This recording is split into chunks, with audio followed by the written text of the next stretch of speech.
What is up, everyone? Welcome back to the fish room. Now today we are back with our Oase Styleline aquarium that we set up, about a month or so ago now, and it's our Barb community aquarium.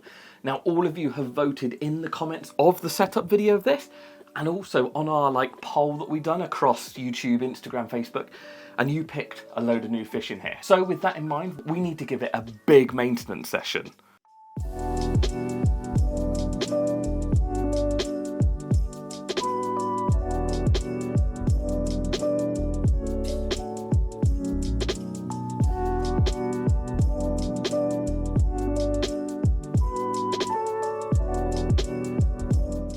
Now the green haze that I've left growing on the glass for the last, 2 and a bit weeks, I was cleaning it up until that point. We've been doing regular maintenance. I've still been water changing it, but I've left the glass to grow. And that is for one specific fish that everyone was asking for in the comment section. And also, this StreamMax pump that we've got, that is going to help that fish, if that makes sense.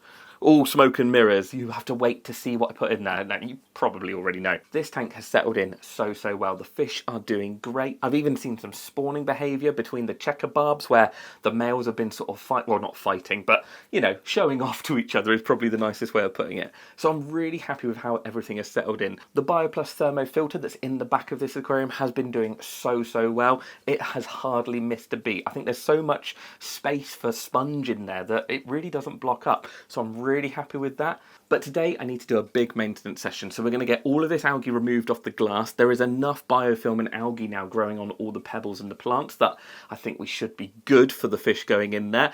We've also got to give the filter a good clean out because I've done it once, but I think we could do it with it again and just make sure that water is crystal clear and that filter is flowing really well for them. And yeah, that's about it. Then we should be able to get our fish. Oh, and probably a water change as well would make sense. Now, while I'm giving this aquarium a quick clean, I want to answer some of the questions that you left in the comments last time. I think I did reply to some of them, but I get loads of comments and I always find it hard to try and keep up, to be honest with you. Now, one of the big comments that I did have whilst setting up this aquarium is people asking about how I was going to manage the algae with regards to all of the low light epiphyte Anubias plants that we put in here. Now, to be honest, it's quite easy. It is all about nutrient management and lighting management.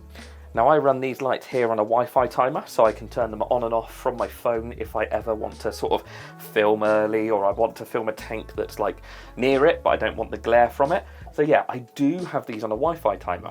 Now the good thing is with that is you can control your lighting to as much as you want, whether you want to do it 8 hours a day, 10 hours a day, 15 hours a day. Not that I'd probably recommend that, but you get my point. Now, I've actually found Anubias really don't require any light at all. So this is my Anubias storage tub. So all you've got in here is just a plastic tub that I mist and spray, and you can see all the Anubiases do really well. Now, there is no lighting on this tub.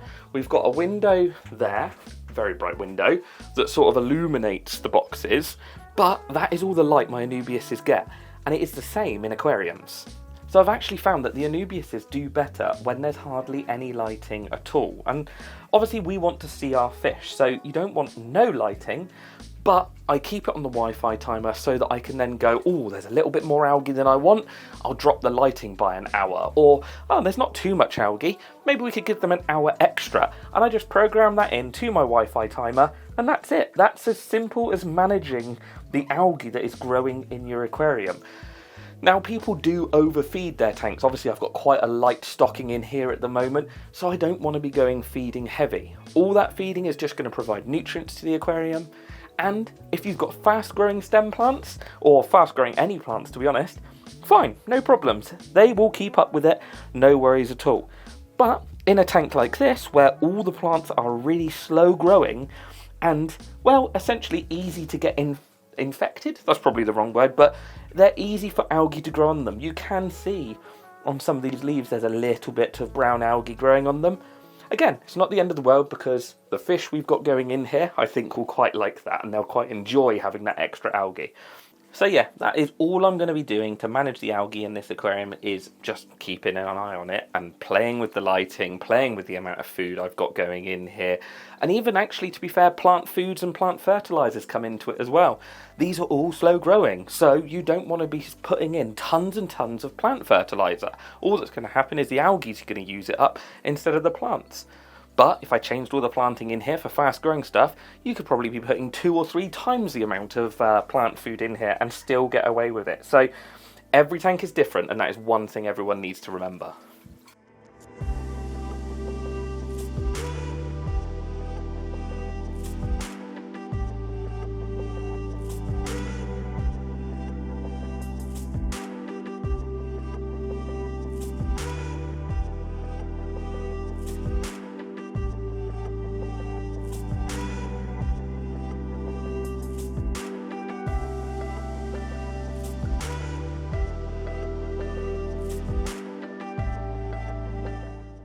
Now, the other question or comment that was brought up a fair few times was, aren't the barbs going to be too aggressive to mix anything else in with? Well, these gold barbs and these checker barbs are actually quite chilled when it comes to barbs. Barbs do get a bad rap. They're not all nasty and they're not all nippy. Some of them are actually quite peaceful, like cherry barbs are really chilled out, and so are the checkered barbs. And gold barbs, I would say, are medium. I wouldn't trust them with like long fin fish, but they're not too bad.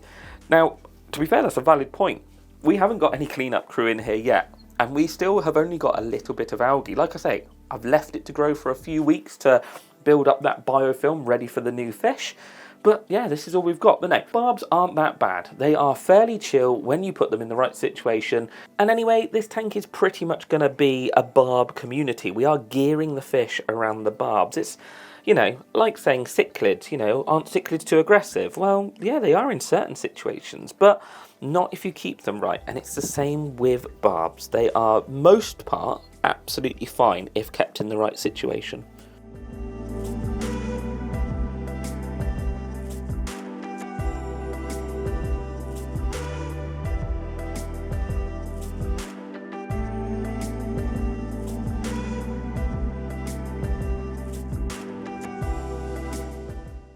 So all the glass is wiped down, it has left the tank. You can probably see a little bit murky, but that's absolutely fine. The filter is going to start picking up those particles and processing all of that, and we will be giving it a water change in a bit. But first, before getting and moving on to anything else, I want to get that new pump on there. So we have got a StreamMax Classic 2000. Now this is just a circulation pump. There is nothing else it does. It doesn't filter, it doesn't do anything like that. It literally pumps the water around. You might hear them being called like wave makers in the sort of aquarium hobby. It's a similar thing, but these haven't got a controller, so they don't pulse or they don't make waves, which, to be honest, in most freshwater aquariums isn't really something you want it to do, because we don't get waves in freshwater aquariums. But anyway, this is going to help us just circulate that water around and help with the new fish that are going in here that, well, they like a little bit of extra flow. So as I say, these pumps are literally just designed to churn water around, which isn't a necessity, to be honest. The internal filter that's in this aquarium will do absolutely fine and has been doing fine for over a month now. But with the new fish going in here, I just want a little bit of added flow, and I love having these in the aquarium. Now, when you put it into context, as much as this might seem like a tiny little pump, it actually pumps 2,000 litres an hour, which is huge, to be honest. That's like up in the realms of some external filters. Now, it's not going to filter, but what it's going to do is any particles, especially the particles in that aquarium that are sort of trapped between rocks or maybe tucked in amongst the plants, this is going to help shift them, keep them moving around in the water column, and then eventually your filter will pick it up. You could run an air pump and some air stones in the aquarium, because it would do a very similar job of keeping the muck and keeping the waste up into the water column, but I find that these obviously provide that more stream river based thing. It's a horizontal flow rather than a vertical flow. Now, this box does look big, it is a big box, but what I love about this pump, and I remember the first time I ever opened one of these in the shop, I was like, oh wow, it's really good size. So you get some suction cups to obviously stick it to the glass, but if I can get it out, there we go. Is there anything in the box I want? No, good. That is the pump. That, how do I get it out? Out. Give me the pump. Right, that is the pump. That is it. That pumps up to 2,000 litres of water around your aquarium. So, yeah, they are genius. Now, if you're worried about these having too much flow in your aquarium, you've got this little blue sort of slider here. And I don't know if you'll be able to see. Yeah, you can see it. You see that little blue thing inside the grill there that goes back and forth? That actually speeds up and slows down the amount of water coming out the front. So you can slow it down if you want to. And they are really simple to install. There's no sponges, anything. All we need to do is put these 4 suction cups, if I can get them out of the bag, on the back of here, and then stick it into the aquarium and plug it in.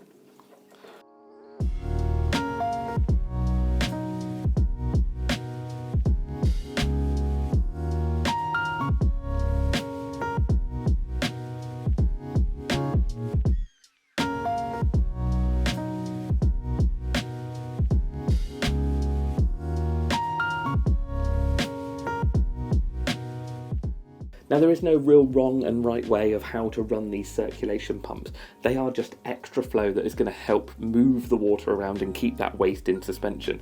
I could have put it up in this top corner, sort of up here, and that would have created like a whirlpool effect to sort of keep the water moving and keep the sort of food in suspension for longer. I've decided that I'm going to put it up behind the plants, up in the top corner, essentially, and all the water then is flowing in the same direction from the pump and from the filter. And it seems to be working really well. The fish are actually already sort of hunting around and moving about in the flow. Now, next up, I'm going to get a little water change done. With all slow growing plants like this in there, it could be a very easy tank to sort of lull yourself into a false sense of security that everything's doing fine. But nitrates and phosphates could build up in here because the plants aren't growing quickly and they're not using up that food source. It could be an issue. So I'm going to keep up with the little water changes, just probably no more than about quarter, 25% roughly, get the water refreshed in there, and then, we can get the filter cleaned. So I just wanted to try and get it on camera. This male here is proper showing off to all the females. You can see how dark he's gone compared to all the other ones. Where's there another male? I can't see any other males at the moment. Yeah, there's a couple of females down there. But that's the sort of colour that they're going when they're doing this whole like courtship, chasing around the females and showing off to each other. And they look really good. He's disappeared into the plant now, but yeah, that's what they look like. Oh, they're down here. Hang on. Is that a female in there? Yeah, see, I think they're pushing females into these Anubias. We might get eggs from them. That'd be really cool. I'd be really happy with that. Again, he's disappeared. But anyway, we better get on with this water change because it ain't going to water change itself. Now, I have had to shut the blinds because the glare has got a little bit horrendous in there because the sun's come out. But to do this water change, we are just going to be using a standard bit of hosing. I would normally use a gravel cleaner, but with this tank not having too much gravel on show, it's actually easier to be able to use the end of a bit of hose and work it in amongst the rocks and gravel. Now, when using a piece of tubing to siphon your aquarium, there are a few ways to get it started. One is obviously fill the tube up with water first, place your thumb over the end of each bit of tubing, one end in the tank, one end in the bucket, release your thumbs and it will start the siphon. The other way is obviously the old school way of just, sucking on the end of the tubing. Yeah, no one needs that. But we can do a little trick on this one, to be fair, and it's how I normally water change this tank. We turn the main nozzle on. We put the piece of tubing just placed in front of the nozzle so the water starts raising up over the top. We put that, and away we go.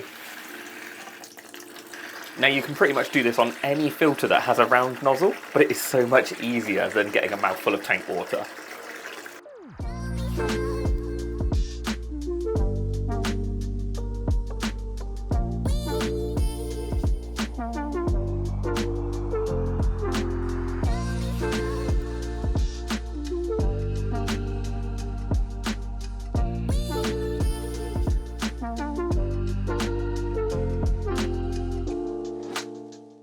So we're just about to hit the water level now where the filter will stop running, so we're just going to switch that off, switch the heater off, and I think we can keep the circulation pump running for a minute, but we'll have to turn it off when we get another bucket of water out of the tank.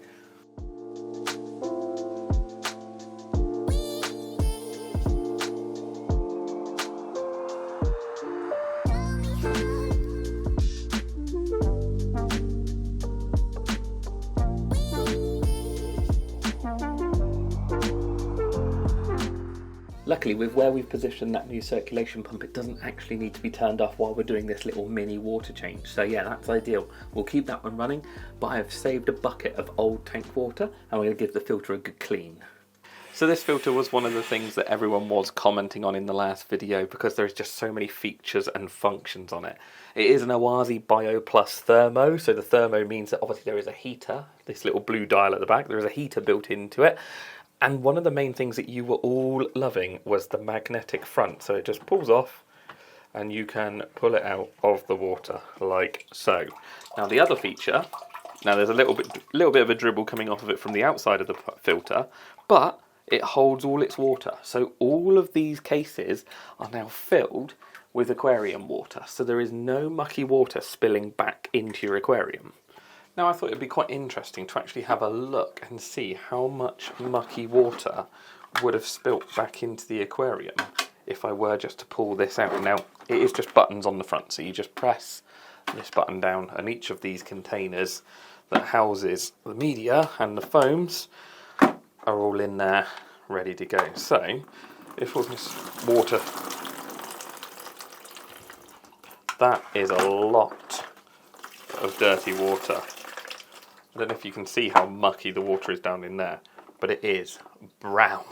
So when you pull out like a cheap filter and you pull it out the water and all that water drops back into the aquarium, that is essentially what goes back in. Whereas this one, because it houses it in each of these containers, because of, well, it's like a series of baffles essentially. There's a series of ways that the water flows in and out, and it's very clever. But it just stops all the waste from getting back into the aquarium, which I really like. Now, if you follow me on my social medias, you'd have seen a short video that was essentially me removing one of these sponges and running a little bit of carbon in there to remove some of the tannins from the wood. To be fair, I might have already spoken about it in this video. If you do want to make your lives easier with this filter, you can get a specific sponge from Oase that fits into a chamber, and then that is impregnated with carbon, which makes your life a little bit easier. They also do like poly wool and things like that to go in them. But we're going to keep it fairly standard and fairly simple. I want to test it out and see how it does. So far, it's performing like an absolute dream, but we do need to give these a quick rinse out.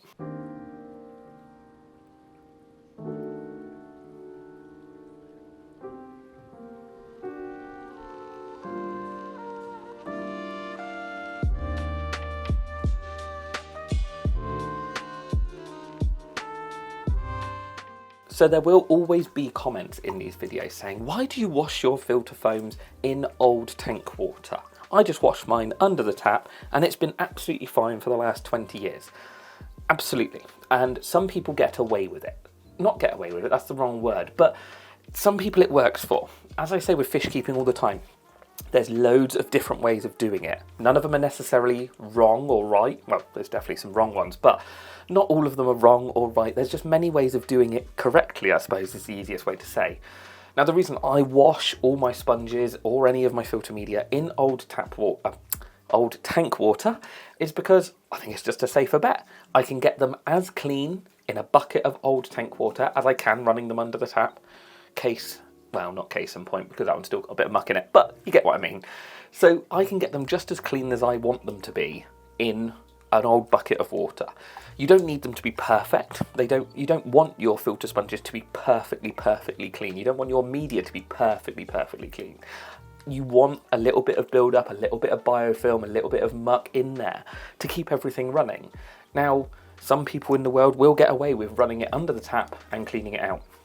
If you've got loads of rock work in your aquarium, if you've got tons of places that bacteria can call home, then yeah, washing them under the tap probably will work. Because when you put that filter back in, there is enough bacteria in your tank to colonise the filter again.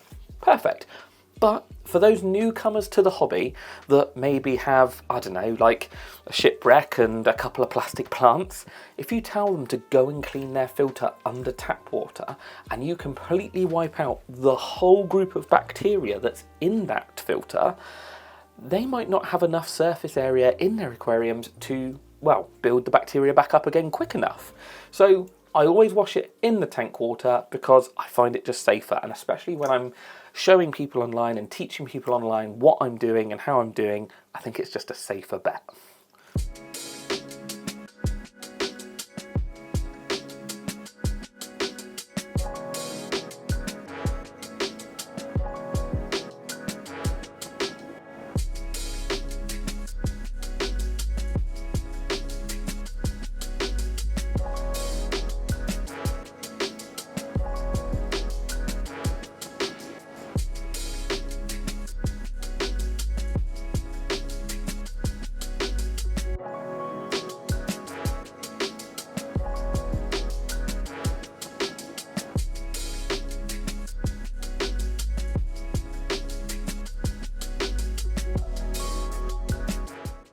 a bit of tap safe, a bit of filter starter, and we're ready to go.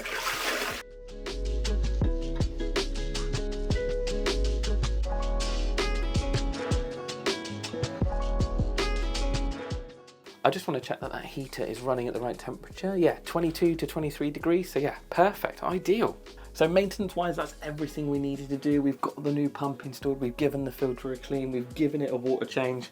I'm still watching those two male checker barbs just in the back here fighting it out over the females. So it'd be really cool if we got some eggs from them. But anyway, either later on this afternoon or tomorrow, depending on how this clears up. It's only got a few particles in the water, so it might not take too long. We are going to go and get the new fish to go in here, as voted for by you guys. So I'll bring you back to see the new fish once, well, when it's ready. Welcome back. We have given the tank a few hours to clear and it is looking good. That filter and that power head have just done a great job of clearing it up. So we are ready to introduce the fish. Now the eagle-eyed amongst you may have noticed that, well, in the tank behind me throughout this video, the fish that you all voted for, the neon dwarf rainbows, have been hanging out in the cherry barb tank for, I don't know, a week or so now? Yeah, I think so. But yeah, so we've had them already. So you might have spotted them, but I've now got to net them out of the cherry barb tank and get them into here. I was worried because when I went to the shop to see them, there was loads of them. The next time I went, there was like hardly any, and you had all voted for them. And I didn't want to go like, well, I didn't want to have to go further afield to find them. And I also didn't want to come on and go, you all voted for this fish, everyone wanted this fish, but I couldn't get that one, so you've got this one instead. So yeah, anyway, let's get the challenging job out of the way of catching the neon dwarf rainbows, and then we can get the other fish in here as well.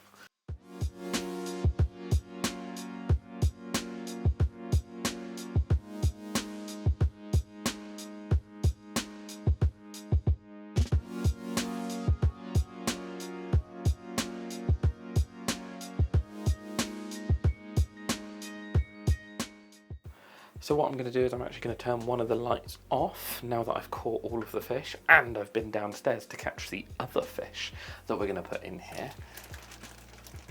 Now they're only moving, well, the rainbows are only moving about 2 feet, so they should be absolutely fine, but I will give them a little acclimatization just to make sure that the water parameters are vaguely similar. You know, pHs and the rocks and the wood can all have an effect. For me, it's always worth giving them a little acclimatization. It's just a safer bet, isn't it? And then we've got the other fish that have come from downstairs. Can you see them? I think you can probably guess from that what they are. Anyway, let's get them acclimatized, get them in, and then you can see them in their full glory.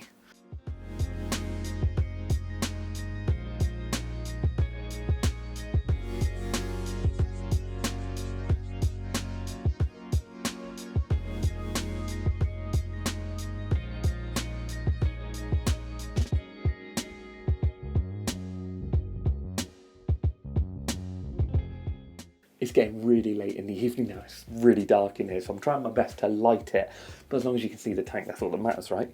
What was I saying? Oh yeah, well, we've just finished the acclimatization, so we've given them about 30 minutes, temperatures are all the same, everything looks perfect now. I have quickly tested the water in the bag and in the tank, and it does look pretty much spot on. So we're going to get the rainbows in first, and then, well, you've probably worked it out, we're going to get the hill stream loaches in after.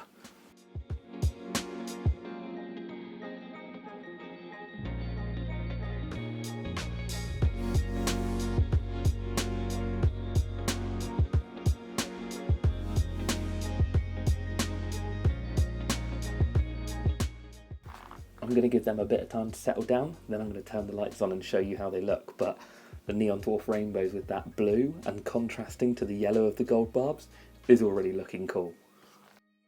So we have left them to settle down for a little bit now, and they are already shoaling with the gold barbs and the checker barbs. I have no clue. Oh, this one. It's right. I had no clue where the hill streams had gone for a minute. I've seen glimpses of them, but nothing, yeah, really prominent. And yeah, I can see one down that end as well. It's okay. They are out and about, but they are looking so, so good. Thank you everyone for making the choice of neon dwarf rainbows, because wow, it was a perfect choice. We've now got yellow, we've got the muted grey and orange of the checker barb, the yellow of the gold barb, of course, and then the blue of the rainbow fish. So I think those three colours are just gonna, well, just gives you three proper different colours that are all gonna really work well together. I think the hillstream loaches are appreciative of all of the biofilm that I've left over the rocks and over the wood. They seem to be, well, there's already marks in the rocks of where they've been scurrying around and moving about, so I think they are going to enjoy that. I think it's well worth mentioning though, hillstream loaches do better if they are given other foods. It's not fair, but well, yeah, no, it's not really fair to let them just scavenge and get what they can find around the tank. It's always worth dropping some catfish pellets and some algae wafers. Obviously, if you're feeding your main fish foods, they'll probably drop down and get a few, but they do like taking, well, just about anything that they can get their mouths on. I think we're good with the number of fish we've got in here now. There's still room in there, but once these fish pack on a bit more size and pack on a bit more weight, then yeah, it's probably going to be quite a full aquarium. There is still a little bit of me that wants a dwarf cichlid in here, or something that would be like lurking in amongst the rocks with the hillstream loaches, but yeah, I can't decide. Maybe some extra large chunky amano shrimps. I think I've got some up in that tank that could come out. That'd be quite cool because they would work well. I think cherry shrimp would probably work, but the gold barbs might get a little bit nippy once they're older. One thing I forgot to do with the StreamMax pump that we put in here is actually have a play around with the nozzle. You can actually remove the front nose cone of the pump, and that changes the angle of flows. It's sort of a directional thing. You can have it as a narrow cone of water, or you can have it as a wider cone of water and disperse the flow a little bit more. That's the good thing with those pumps, is they're not like a direct flow. They're not like being hit with a, I don't know, like a hose pipe. It's a bit like being hit by a sprinkler nozzle because the flow is so widespread across the aquarium. But yeah, cool, the neon dwarf rainbows are settling in well. We have got males and females as well. We've got 3 males and 4 females. 4 females was all they had left, so I might pick up another 1 or 2 females just to give it a bit of a bigger group at a later date. But yeah, I'm really happy with how they're settling in. I'm looking forward to the hillstreams buzzing about. Oh, and we did go for the Sowella or Sowelia, I can't remember how to say it. The bigger hillstream loach. Some people call them like the gold ring hillstream loach or butterfly sucker. There's hundreds of common names for them. I'll put their proper name down in the description. But yeah, I did go for those guys. The main reason is because they are better at the temperatures we've got in here. Some of the hillstream loaches you can get out there require a colder temperature. One of the lights has just turned off. That means it's time for bed. So yeah, I'll leave you on that. Have a good one. Hope you've enjoyed it, and I'll see you in the next one.